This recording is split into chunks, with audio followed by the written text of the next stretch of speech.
Hey, this is Mo Lunsford at Union Grove Lumber Studios. And this is the Shed Geek. We want to welcome you to today's episode.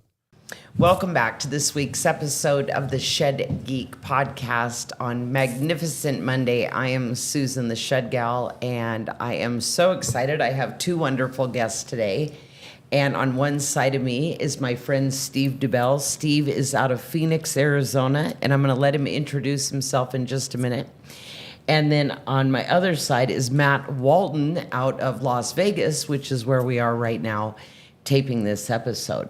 So who'd like to go first to introduce yourselves? And thank you for both joining me. We've had some great fun today learning and being here at your business. Who wants to tell us about themselves? It's been trying because you're so busy.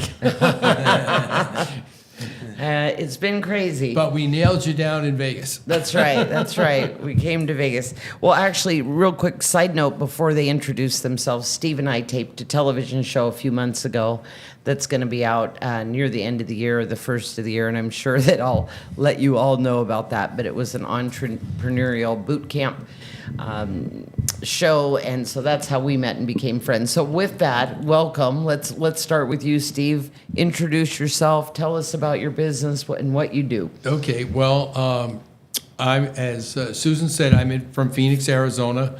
I own Ideal Home Improvement, where we do all kinds of renovations, solar, and also a few years ago, I had changed the theme of my show from basically renovations, and I got involved with container homes.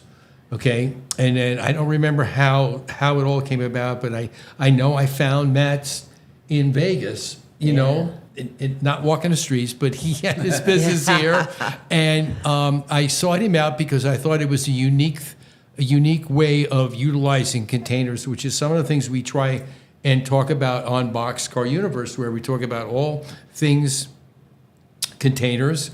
And I came up and had met with Matt and his lovely wife, Nicole, and we were talking about, what he does, and he gave me the tour.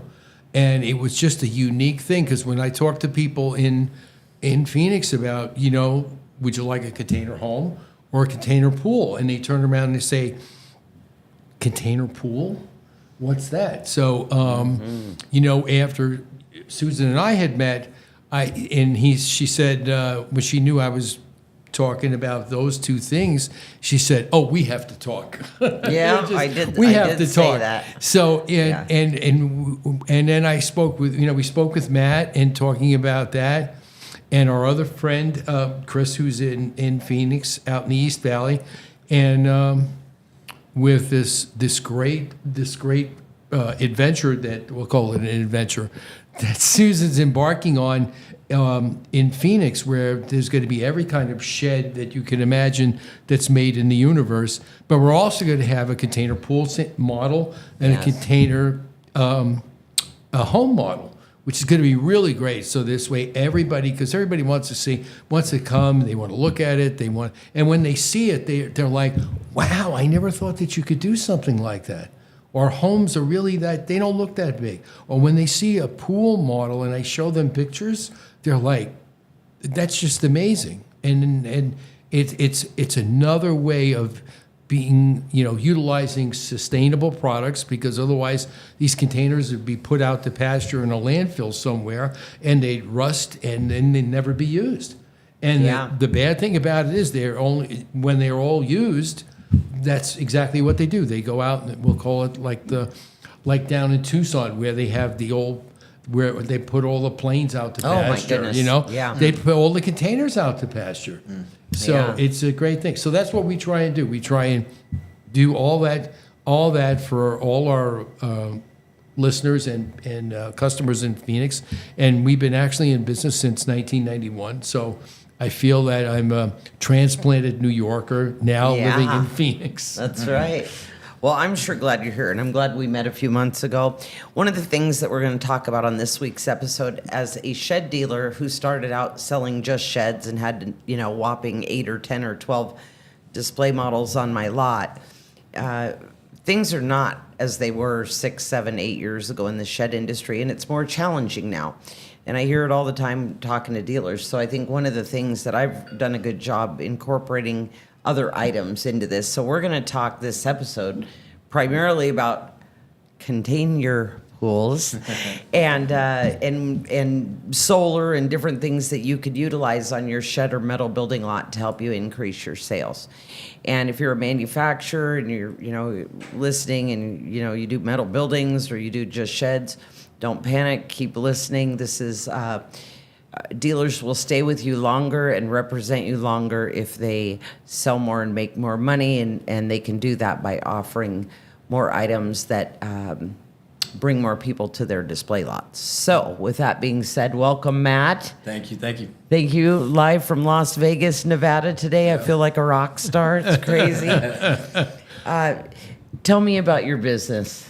Yeah. So, well, thanks for having me on your show, and thanks for coming out. I mean, y'all traveled several hours to come out here and to tour the facility and to be a part of, I think, day one, day two of our partnership. So grateful for that, and thankful for the time and the expenses that you had to make to come out here. So I don't take that lightly at all.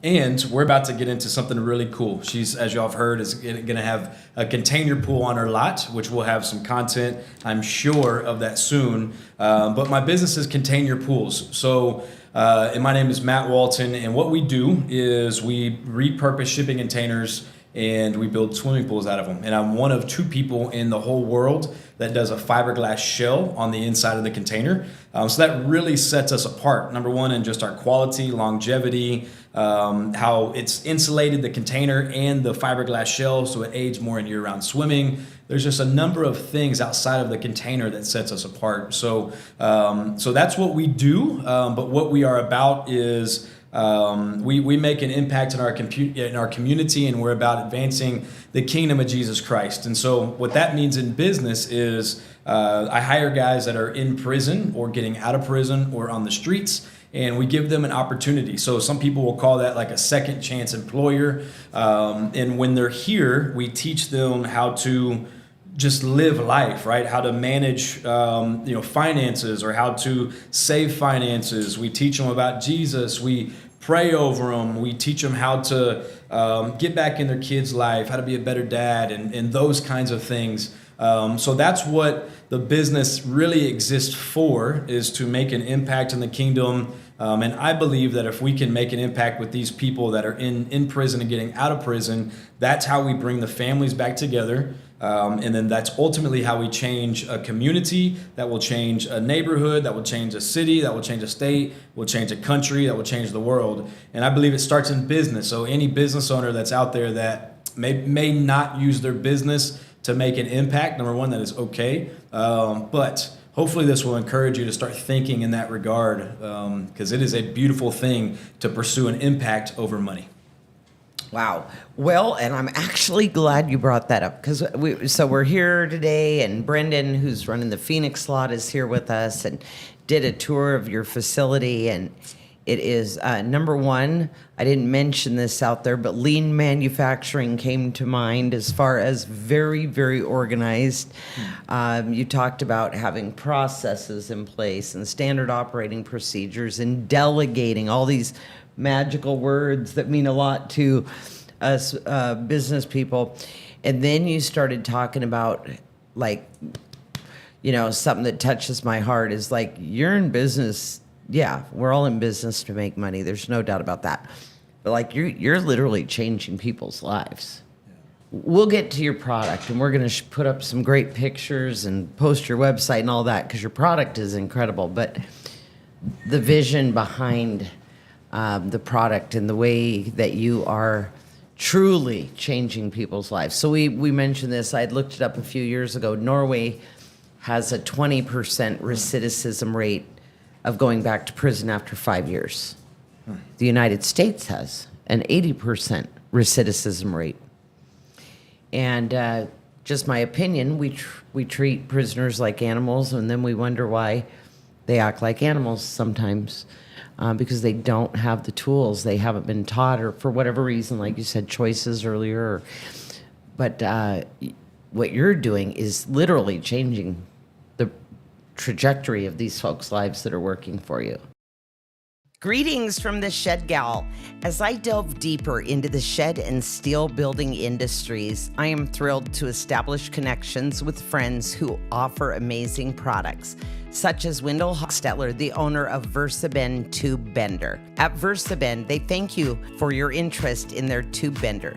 The VersaBend is designed to bend 2-inch, 2¼ inch, and 2½ inch square tubing, as well as 2x3-inch rectangular tubing in either 14 or 12 gauge. Powered by a robust 5 horsepower unit, it features 2 adjustable stops for setting your desired degree or pitch. Priced at just $19,500 and shipped from Abbeville, South Carolina, you can secure your VersaBend with a down payment of only $1,500. Contact them today to check availability and get placed on their order list. VersaBend is a family-owned business dedicated to providing an easy-to-operate bender made with off-the-shelf components. A unique feature of their bender is that it offers a full radius bend, unlike the double crushed bends produced by most other machines. Want to see it in action? Visit their website at www.csecarport.supply or give them a call at 864-446-3645.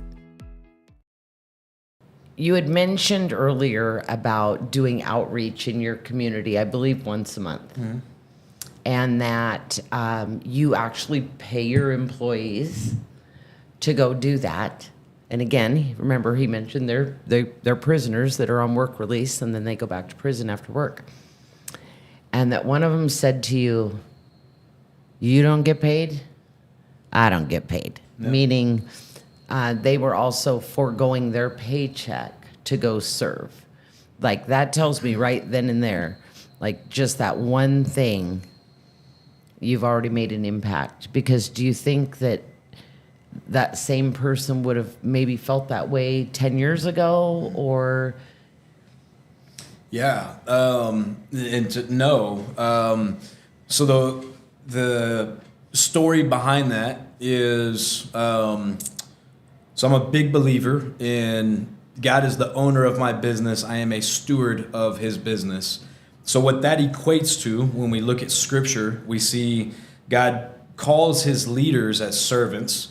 And so what that means is that I am to be a servant, and then I am to steward what God has entrusted me with. So all of this, the shop in the back, all the people, is what God has put me in charge of to steward well, and ultimately to bring him glory and to advance his kingdom. So that's kind of the foundation as to why. Then I started praying, okay, God, how do you want me to give? All of this is yours, so how do you want me to give through your business? And it took like several months. And, do you want me to write a check? Do you want me to, how does that look? And so what God had spoken to me about was doing a serve day once a month, or I stop production once a month and we go serve those that serve within the community. So generally, like ministries, they're not being served, they're the ones that are serving. So we'll go and we'll serve them, painting walls, doing a number of different things. And we extend that all the way out. We haven't had this happen yet, but we extend it out to pastors and everything and say, hey, do you have any needs at your home? Because I can send a couple of guys and we can take care of those. But the idea behind this is we stop production one day a month on Friday. It's the first Friday of every month. And no matter how big the operation gets, no matter what, that will be something that we always do as long as God has called us to do that. And then we're always preaching to the guys, or talking to the guys about why we do that. We do that because of our obedience to God's word. But then it's to give them a perspective of service and to take us out of self. And it's really to get us to the end of self. And the really cool story that came out of that, I always had a dream of if we can just help everybody understand that service doesn't always look like a bunch of cameras and a news camera there shooting a story and explaining your story. There may be nobody around, nobody may see you, and that's really where service begins right there. And so I talked to the guys about that. I have a short message for them. We pray over them. And I had one of my guys is actually going on his 11th year in prison right now. He came up to me and he said, "Hey, Matt," and I told the guys, like, "Hey, I'll pay you guys. Y'all don't worry about that. But hey, Matt, like, are you?" He like asked me, "Are you going to pay me for this, like, to go out?" I'm like, "Yeah, baby. Like, well, I'll pay you to go out and do what you're doing. I'm paying all the guys to do that. And it's just the business. We just go out and we serve." And he was like, "Well, man, if you're doing that, I want to do that too, man. I want to go out and serve." So he actually requested to be clocked out. So he'll clock himself out every time that we do a serve day, and then he just goes and serve. But that right there exhibits the heartbeat of Christ and why we do that. And it made me super, super happy and just proud of him, because when we start to understand that the reason for our businesses, the reason why we make an impact, the reason why we have social media platforms, the reason why we have any influence that we have is because God has given that to us, and it's up to us to be obedient to what he's given this to us for, and to operate out of that obedience. And when we do, then there's like no toil. And all of a sudden we find ourselves working on our business instead of in our business. We find ourselves having lives transformed within our business on the clock. Guys making comments like that, or other stories of a guy giving his life over to Christ during a quarterly meeting. Beautiful moments of prayer for healing and all of that come out of on the clock moments, because you just, that's a desire to be to advance his kingdom and to quit pursuing money over everything and instead pursue impact over everything, knowing that God's word, if it's true, it's true. And it says, if you pursue the kingdom, then God will add all these other things to you. So that's what we're all about: pursuing the kingdom, being obedient, and serving those that may not get served. I love it. I love it. Every time I do one of these episodes, it's the story behind it that is that's the coolest part. I mean, I don't know any other word. It's the coolest part, the story behind it. So we came up here. I didn't know any of that before we got here earlier this morning. And, we came up to do training. You had been here before, met them a couple years ago. And we came up to do training because we're going to offer this cool product on our Phoenix lot to start with. And we can actually sell these worldwide, people. Hint, hint. Mm-hmm. It doesn't matter what the product is. The message is... That's it? Yeah. Yeah. Yeah. Yeah. Very interesting. Let's talk a little bit about your product. Now, you're not a shed dealer, okay?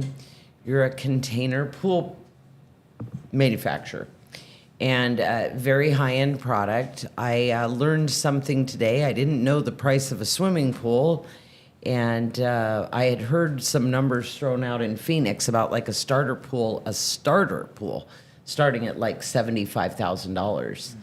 And you kind of confirmed that with some numbers you threw out earlier. And is that your experience too? So, when you're looking at your product, the price point is better. The benefit is you can actually move these and take them with you, but they are spectacular. They are absolutely, this is a very high-end product. So we're gonna show lots of great pictures of these. So let's talk about it. You and your wife and family moved here from Houston, Texas. Yep. What did you do in Houston? What were you doing there? Yeah, so I had a business in Houston that was doing like in-ground pools, just anything backyard. So like landscaping, covered patios, decking, kitchens, like all of that. And I was in a meeting with an architect. So I'll kind of get in briefly just a story. But was in a meeting with an architect that was based out of California, and she had mentioned about doing, and we were designing a pool for a really small yard. And she had mentioned about doing a container pool. And so I sprang into just doing research on that, and then started to notice the trends in the markets and how pools and the housing market was moving towards pre-manufactured products. And ultimately, that led me to strike up a partnership with the previous owners that, like, within a year, within about a year and a half, I was relocating out here. So I got a phone call one day, like, "Hey, have you thought about buying the business?" And at that time, I was actually talking to them about franchising it and bringing it down to Houston. And I was simultaneously talking to my family about going in and doing a family business together. Other people in my family, they had a business, and then me and my wife, we had our own business as well. And the opportunity came up to collaborate. We reviewed the business, and we made the move in May 16th of 2022. So I picked up, sold everything. and put everything that I had into this business here, like literally everything. There wasn't an ounce of energy or dollar that could have still gone into this. So it was really cool to kind of go all in on something. The only other things I've gone all in on is my relationship with the Lord and my wife and our relationship. So what that means is when we got out here, we just immediately started rocking and rolling. And the reason why, going back to the what you had mentioned about the product, the reason why this product was so appealing to me was because the superiority of the fiberglass shell. Nobody else in the United States was doing the fiberglass shell. So that landed me to continue to research this company here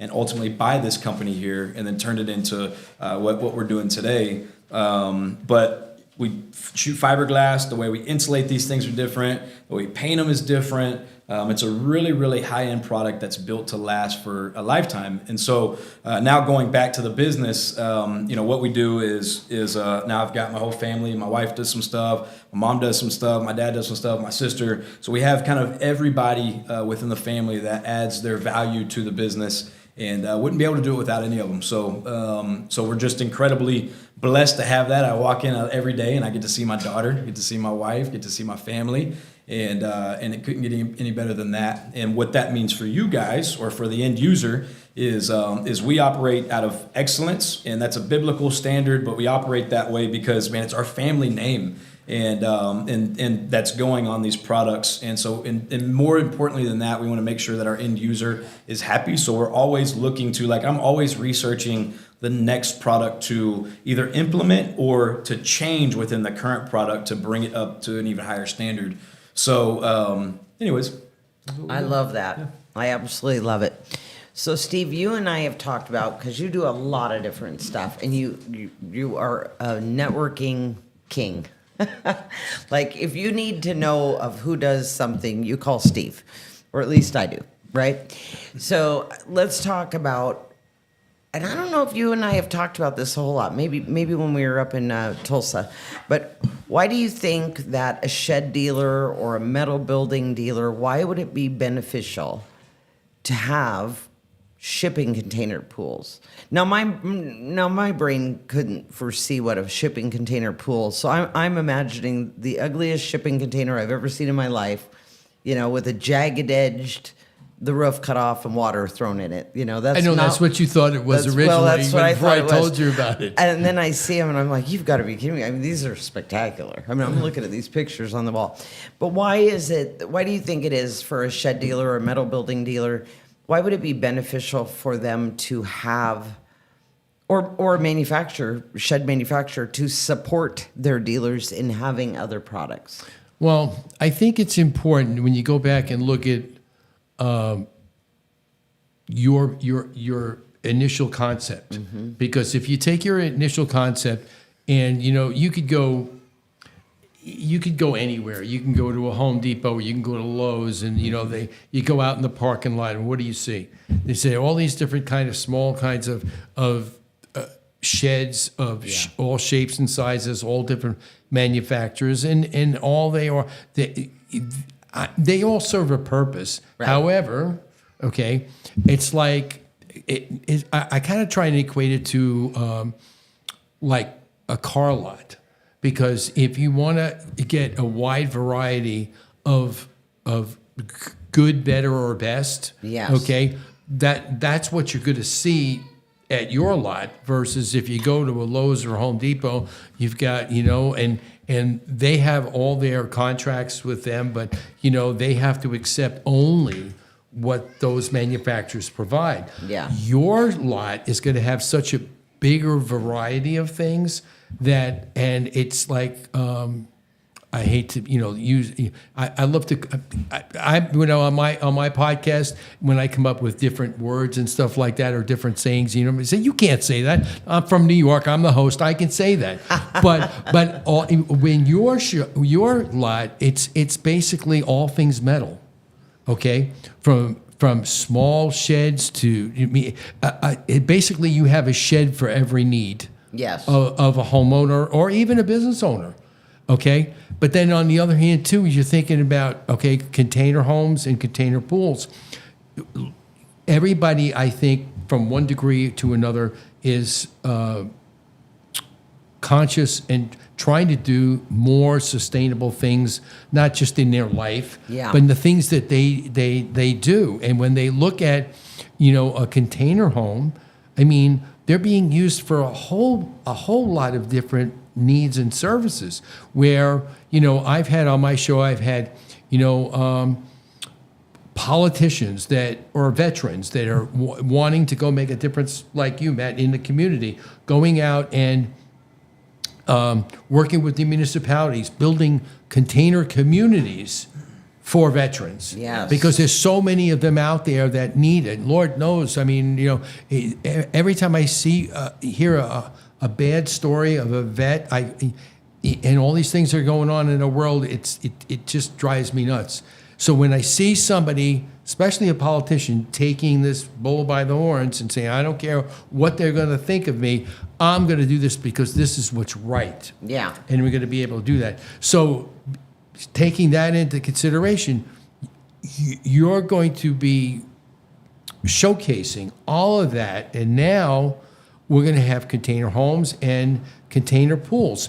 And I think, Matt, we talked about this, yesterday, or this morning, talking about, there are a lot of homes out there that are VRBOs. So they'll come and call me and they say, well, I want to make like a casita on my property. Well, that's a 20-foot container home that you could either use for a VRBO or, use it for a family member or something like that.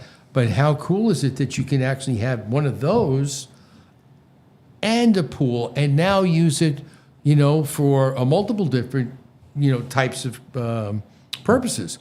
If you want to, make it a business and list it with the VRBO people, and you can list it. You've got a pool on your property, which you're going to be able to get more money for it.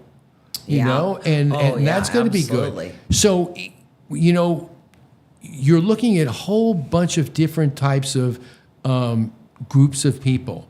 Homeowners, business owners, we're talking about VRBOs and stuff, people that are seasoned investors, even maybe people that by having these and they, light bulb goes on when they come to the lot and they say, well, I can do this. And this could be another source of a revenue stream for me. So I think you're hitting, you're in a niche market, but it's a big niche because it's going to appeal to so many different kinds of people. Yeah, I agree. I love so many things about the sustainability. I know we talked about this, the liners, the fiberglass. I'll call them, for no better term, fiberglass liner. I mean, they are spectacular and they're just beautiful and come in 4 different colors. And outside can be any color you want, and it's just amazing. But you had mentioned that these aren't like the minimal of what you can get away with for your fiberglass, right? Oh, yeah. I think you said it's 3 times what's actually required for standards. So I love that. I love providing high-end products. Backed by popular demand, let's dive deeper into the Zula from Mobino Solar Solutions. This remarkable shed ventilation system, armed with 3 potent fans, not only prevents mold by maintaining optimal moisture levels, but also acts as a shield against indoor allergens, ensuring a clean and healthy workspace. The Zula is more than just ventilation. It's an air quality superhero.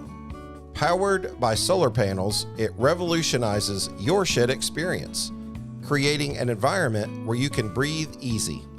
Elevate your workspace with Zula, the ultimate solution for improved air quality and circulation. Visit Mobino Solar Solution today and breathe in the freshness.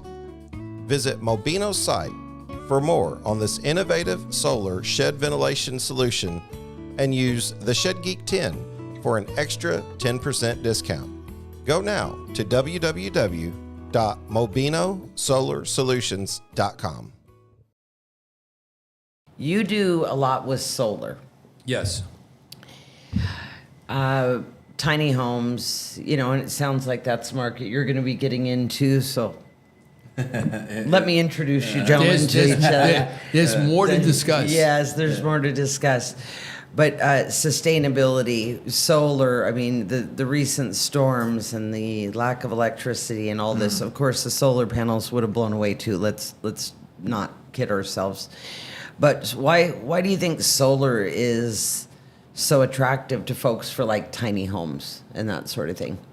I think it's because they are thinking that they, for some people, that they want to go off grid. Okay, and they're able to go back and, you and I met with a gentleman in Phoenix who actually is doing just that. He designs small but powerful systems for tiny homes, container homes that are off grid, so they're be able to go back and if they can set up a home out, up in Greer or in the wilderness somewhere, and it doesn't necessarily have to have, a hard utility hookup, Right. and depending again on what you have there and what you utilize for, it will determine on how big his system. And he builds all these systems custom depending on your needs. In fact, I know when we get back, we have to touch base with him to make sure he got back from Young. Oh, yeah. Because that Yeah. Young, Arizona is forgot a he was little going up while there. away, and he was going up to take care of one of his customers for exactly that purpose. Yeah.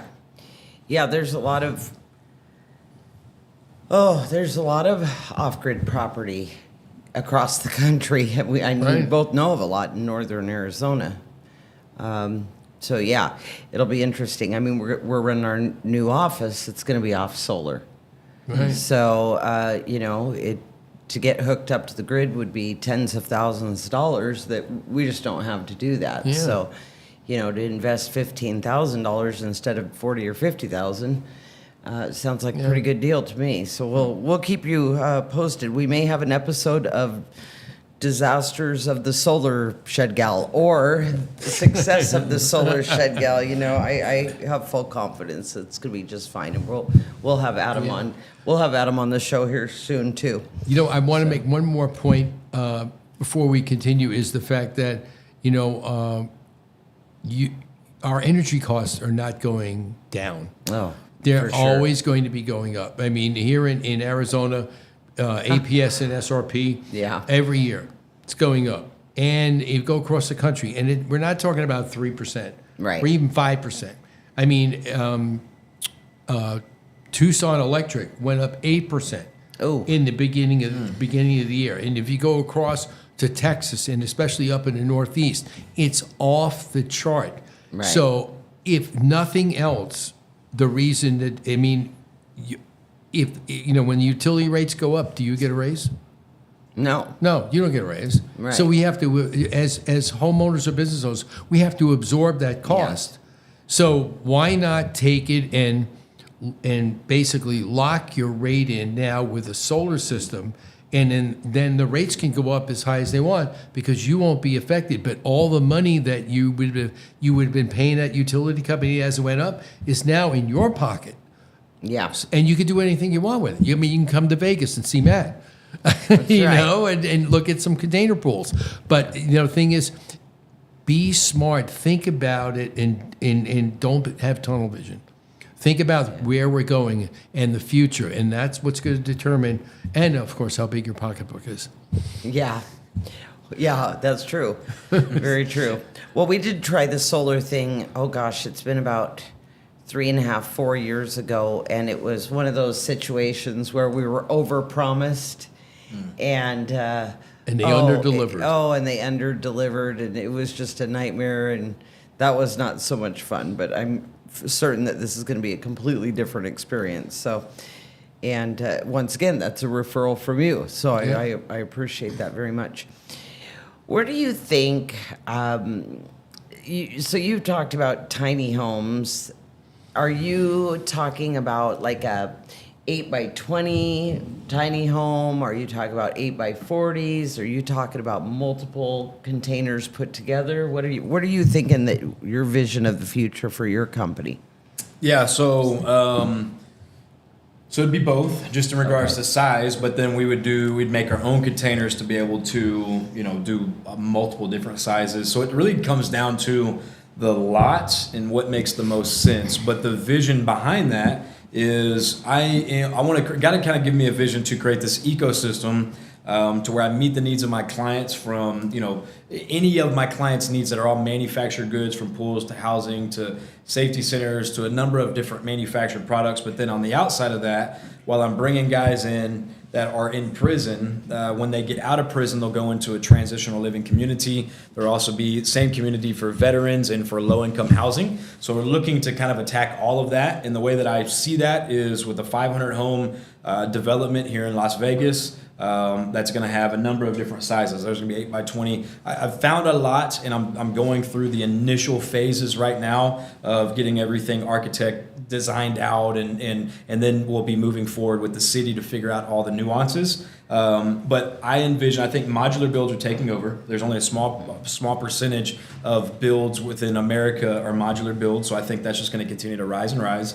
I think containers are going to be a big part of that. We see that. We see just container homes and container pools rising. But then I think people are going to want larger sizes as well. They're going to want larger, longer, different shapes, and that's where I think the true modular style comes in, where we'll have an engineered product that will be built to spec and we'll ship all across the country, and then the modular build will get into commercial. It's already there. Like we'll be getting more into commercial, more into industrial, and pretty soon there's going to be all the hospitals you see and commercial centers and strip centers, and all of that is all going to be modular builds done either out of containers or done out of a pre-manufactured product in a factory. So the idea behind that, just to finish off that thought, is again going back to impact and into lowering cost. I mean, costs are just rising. They're not going down anytime soon. So how can we combat that? And I think lowering construction cost is one of them, and that's where modular builds comes in.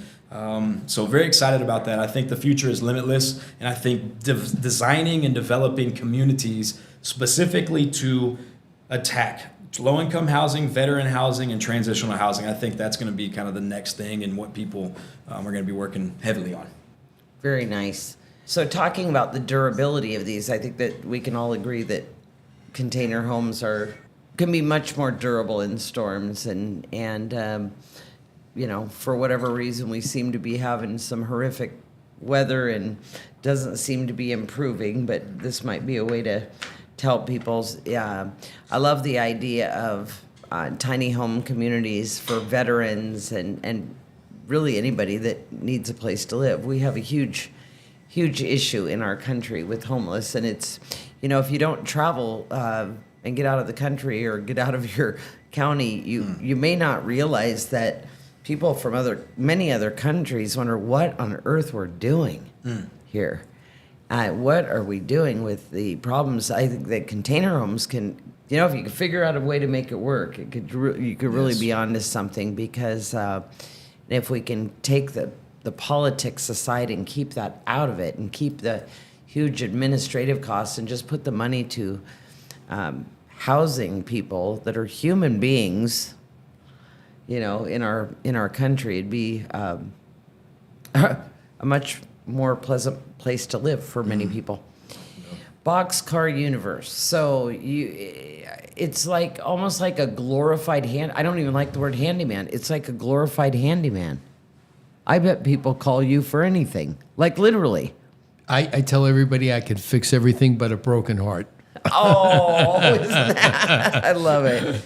So, but that was my origins, because when I moved to Arizona, I was still working for this transportation company, and I was commuting back and forth between LA and Phoenix. Oh, wow. And I noticed that, all the new friends I met and everything else, it just seemed that, I saw a lot of shabby work and everything else. And I was like, finally I got fed up with the commute. And I said, I'm just going to go strike out on my own, because I know I've been doing carpentry work since it was in my 20s. I Wow. worked for an amusement company back in New York. I used to, those old, you go to the fairs and stuff, you see those tables where you pitch a dime and try and land it in the Oh, middle yeah. of the pedal. Yeah. I used to build those from scratch. So I had a lot of carpentry skills when I started. Right.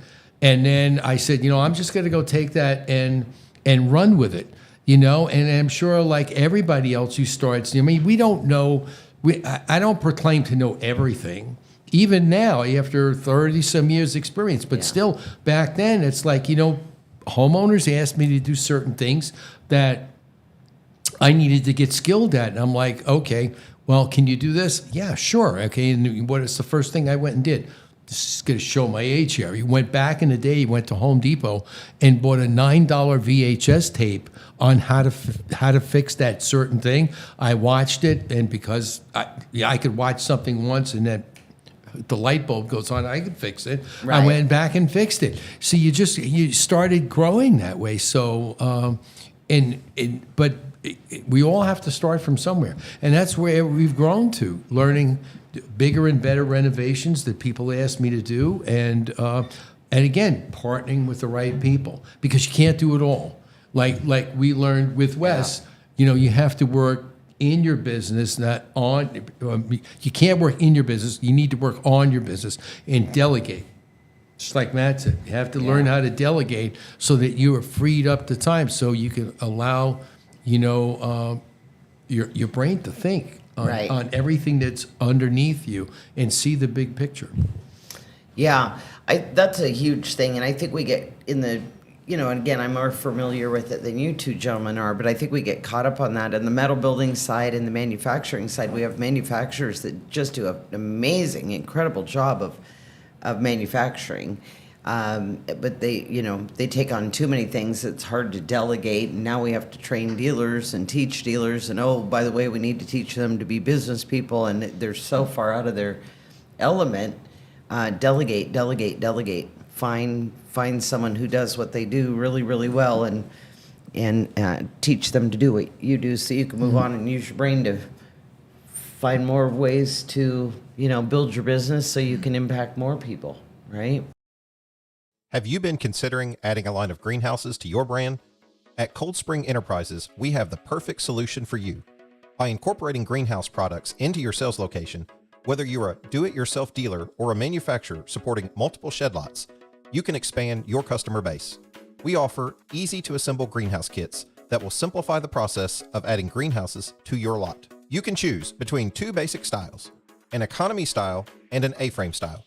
We can ship a standard 8x12 greenhouse kit directly to your shed lot or manufacturing location. These kits include all the necessary components for assembly, except for the wainscoting or clear panels, door, and fan. However, we can assist you in connecting with the supplier for these items. Moreover, we also offer negotiable bulk pricing for multiple units. To help you get started, we are pleased to offer an exclusive discount through the Shed Geek podcast. You can receive an 8x12 economy or A-frame style greenhouse, complete with wainscoting or clear panels, a screen door, and fan. The pricing for a complete one-time display unit starts at $2,195 for an economy style and $2,545 for an A-frame style, excluding shipping and tax. For more information and to request bulk unit pricing, please visit www.shedgeek.com/cold-spring-enterprises and fill out your information, and someone will be in touch with you as soon as possible. Or simply go to the Shed Geek newsletter and click on the greenhouse picture to fill out your information. Thank you for considering our greenhouse kits. We are excited to work together to bring greenhouse kits to your line of products. So let me ask you this, homeowners associations, I thought we had a lot of those in Phoenix, and then I look over here to Matt, holy cow. I don't know of a neighborhood in Vegas, well, I'm sure outskirts a little bit.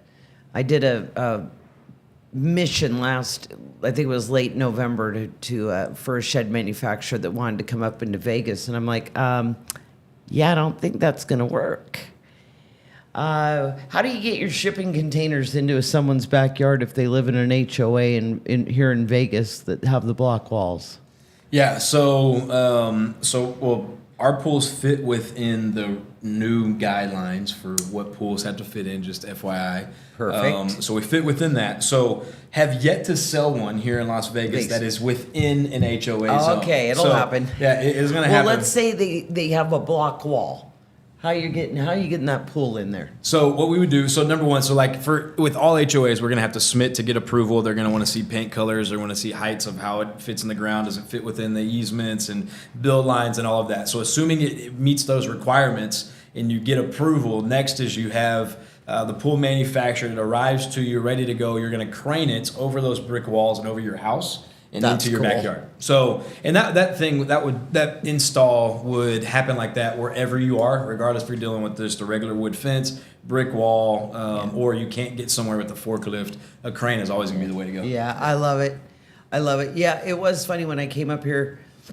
Oh, excuse me. I actually spent 2 or 3 days driving around. We started in Boulder City. Okay. Kendra and I and Kurt were driving around Boulder City, and I saw a lot of metal buildings in people's backyards, and I saw a lot of home-built sheds and tough sheds, but I didn't see any portable buildings, and I left here going, yeah, I don't think a portable building company is going to work real well in Clark County, Nevada. Right. Much more likely to work in Phoenix, since we have more people that you can actually deliver buildings to. I think it's amazing that these pools can be craned in and put in place. I mean, they are spectacular. Did you hear go about the ahead. tiny home ordinance here? Oh no! In Vegas. Okay, wait. He asked So if I heard about the tiny home ordinance in Vegas. I did not hear Clark about this. So like they've passed a number of laws that allow for tiny homes. They have to meet certain requirements, right? You have to have it match the house. Depends on where you're at. So you have Clark County, North Las Vegas, and then you have Henderson. So Yes. there's 4 areas. So each 4 is going to have different rules and different zoning that you have to stick to. But you can always apply for a variance for those zones, and they're moving in a direction to allow for Interesting. other tiny home units to be. I was looking at buying a property that was actually in Henderson that was approved to have a tiny home in their backyard, to where the only requirements was that it had to be this certain square footage, which a container met, and the face of it, the front of it, had to match the home, and the roof had to match the home. That was it.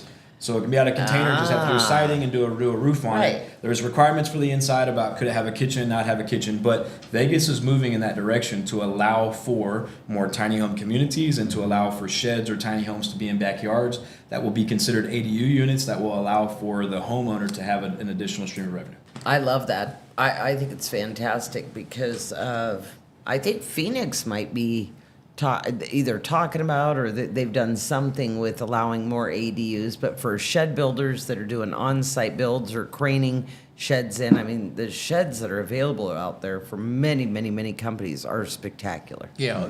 I mean, ultimately they're a shed manufacturer, but I mean, what a great start to a tiny home. Yeah, the end of last year, most of the municipalities in and around Phoenix have made changes to allow a secondary dwelling Wow. on their property, just because of the way the world is and the Yeah. way the economy is. So again, which opens up a whole new avenue of ideas and things that people can do. Like I Yes. said earlier, for revenue streams, for having, building a casita on some way, shape, or form on your property, because obviously, the inspectors come by, and one of the things that I learned that before they did that, the inspectors around in all these different cities, when you went in there with like a container home project and they looked at it, it was like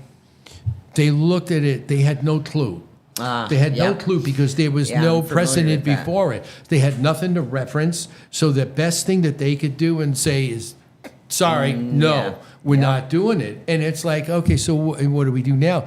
But again, when there's a good idea and then there's a need in the marketplace, it always seems to help nurture that industry to be able to all of a sudden, one day, like, I went to a home show in Westworld in Scottsdale, and one of the people there that had tiny homes, all of a sudden they made sure that they put out, a flyer on their table. It said, as of such and such date, these municipalities now allow secondary dwelling units, or better known as ADUs. And they listed all of them, and they're basically all the ones that we do business with. Yeah. So, and that was just important. So yeah, it was, the industry is growing, and it's moving and expanding. Yeah. It's so funny because it was just over 7 years ago when I started out, and that was Washington State 7 years ago. I know back east, and they are farther advanced in the manufactured buildings, but like there weren't any finished off buildings available. You couldn't find a manufacturer in Washington State 7 years ago that you could say, well, I'd like to buy this portable building, and then now I'd like you to finish it off. I mean, people were doing it. They were finishing it off themselves. But that reminds me of like talking to a couple of people at different counties, and then like they had no idea what to do with these portable buildings. Even though, 2x4, 16-inch on center, and 2x6, pressure treated floor joists. And I mean, absolutely fantastic quality, but they just rather say no, and it didn't make any sense. So I'm glad to hear that they are coming around a bit. Yes. What are you most looking forward to with your business? So how far are you into this business? I mean, you're not 20 years into it. You had a business. You moved from Houston. The whole family followed you. They're all involved in the business, which is awesome. How far are you into this? And you talked about tiny homes.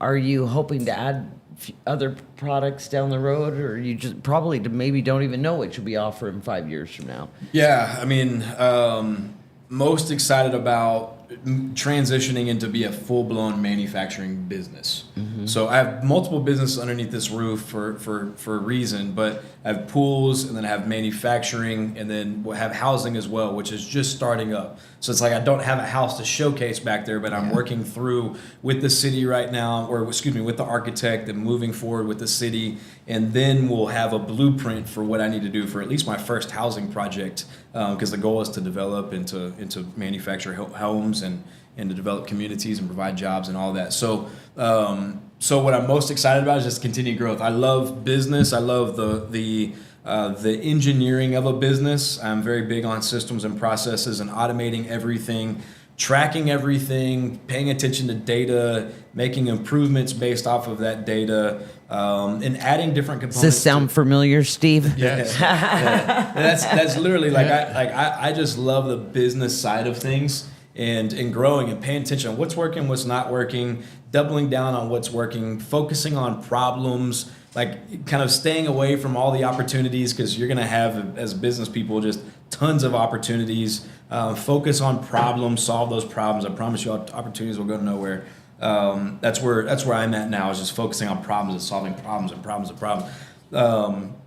So I would say just the continued growth. I have 23,000 square feet now. I'm going to be looking at significantly larger space for next year, either next year or the year after that, to encapsulate all of this, more hires. I will be implementing a no fire policy, so very excited about that. We'll be serving more, having more people solely just to go serve.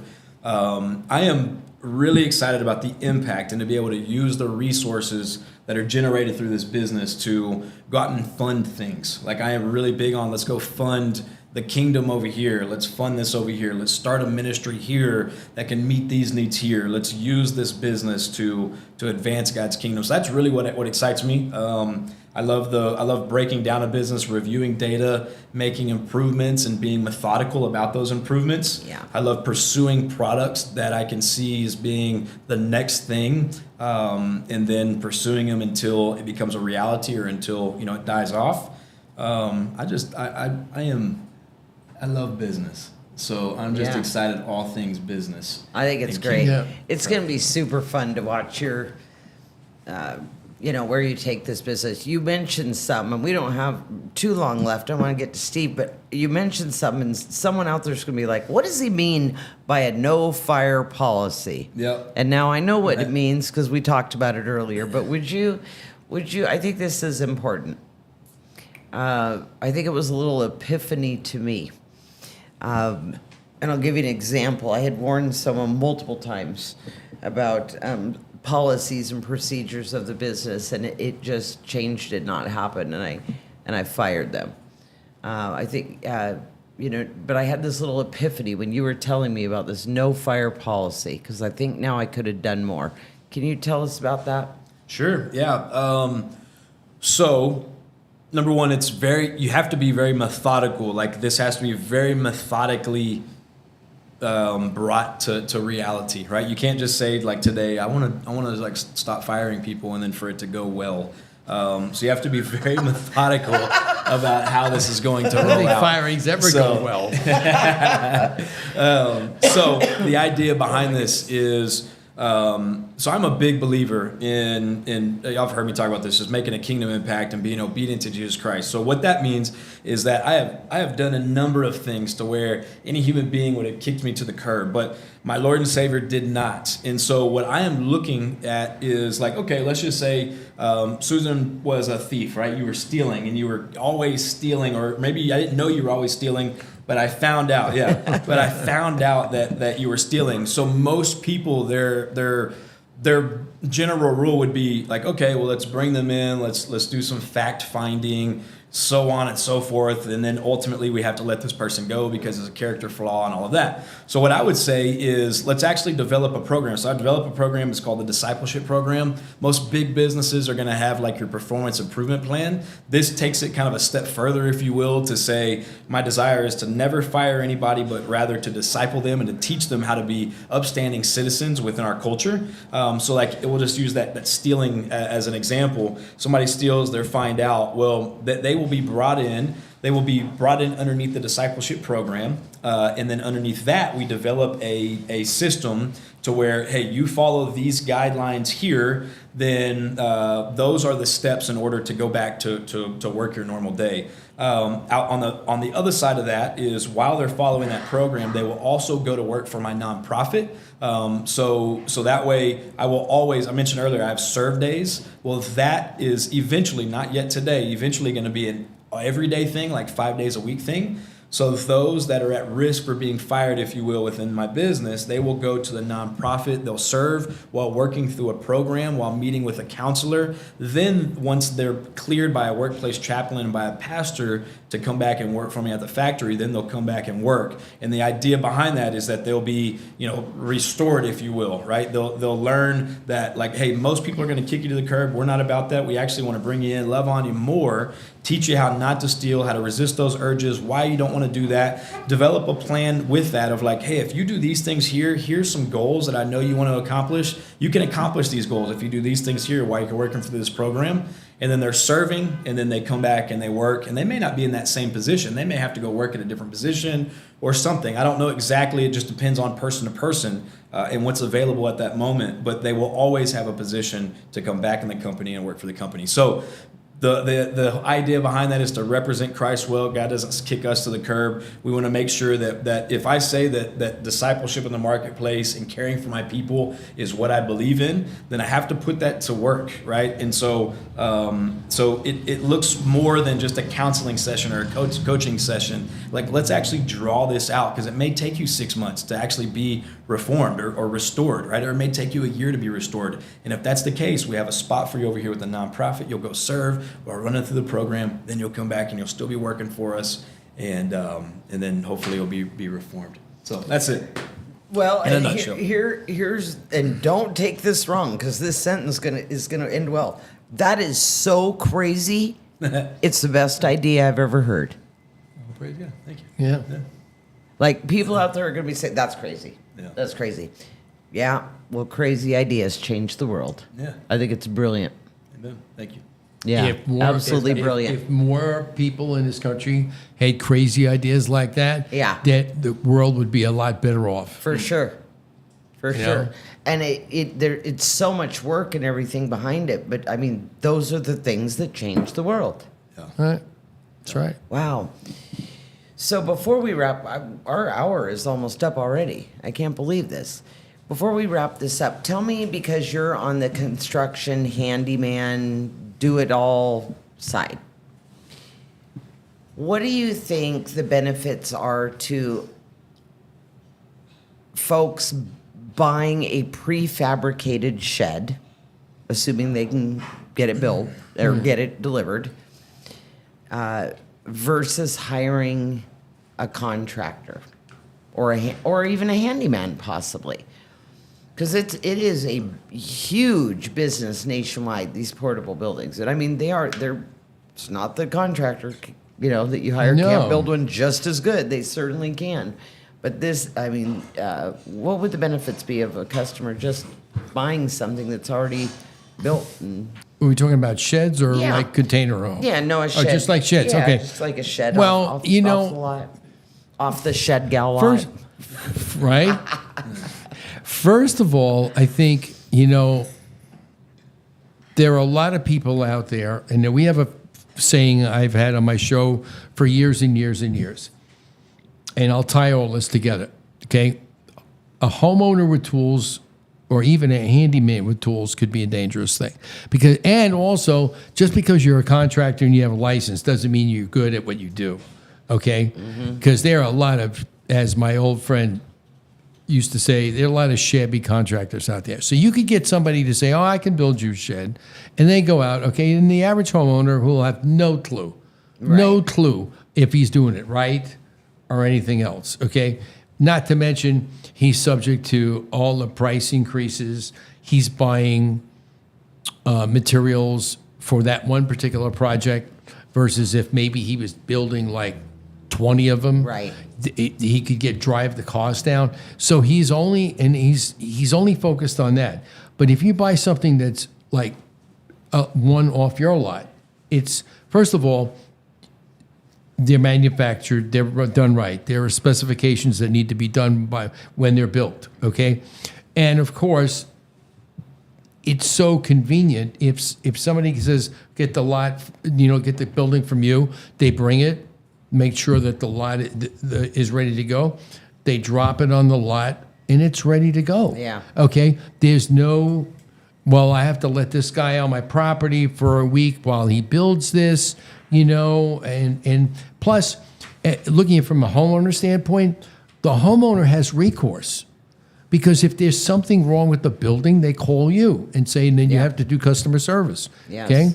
So and do that, and then if there is a manufacturing defect, there's accountability where you can go back to them and say, hey, there was a defect in this, we need to fix this. Okay, let's make it right. If it's the handyman and he goes away, and if something goes wrong, and say we have the first monsoon storm and it leaks, and you can't find him, what are you gonna do? Yeah. You got to go find. You got to go on Nextdoor and place a post me. Please help me ad. Yeah. Come on. So so there's a lot of pros and cons to it, but in the long run, we want to look out for the homeowner. And the best thing to do is go to your lot. You have all these different kinds done by manufacturers that are tried, true, and tested, and pick the one that fits your property. I love that. And that's it. I love that. I think it's great.